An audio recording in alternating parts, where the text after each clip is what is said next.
Brigada Balita Nationwide. Sensitibong balita rin mga kabrigada. Critical naman ang kalagayan ng dalawang estudyante matapos ang nangyaring pamamaril kahapon dyan sa isang paaralan sa Nueva Ecija.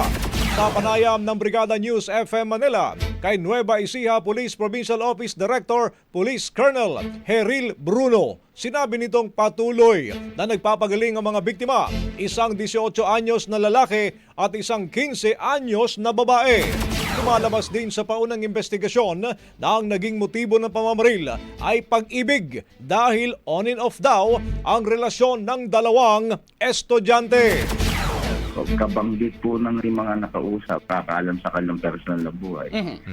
Sila po ay magkasinta nga at on and off daw po ang kanilang relationship. Bukod pa dito mga kabrigada, ang lalaki ay outsider at nakapasok sa paaralan matapos sumabay sa iba pang mga estudyante. Sa ngayon, inimbestigahan pa rin kung saan nakakuha ng baril ang nasabing estudyante. Nakatakda rin kausapin ng mga otoridad ang kanilang mga magulang na napag-alamang wala sa Nueva Ecija nang mangyari ang insidente. Brigada Balita. Ang bahaging ito ay hatid sa atin ng Maxan Mangosteen Santon Coffee. Max Healthy, Max Sarap.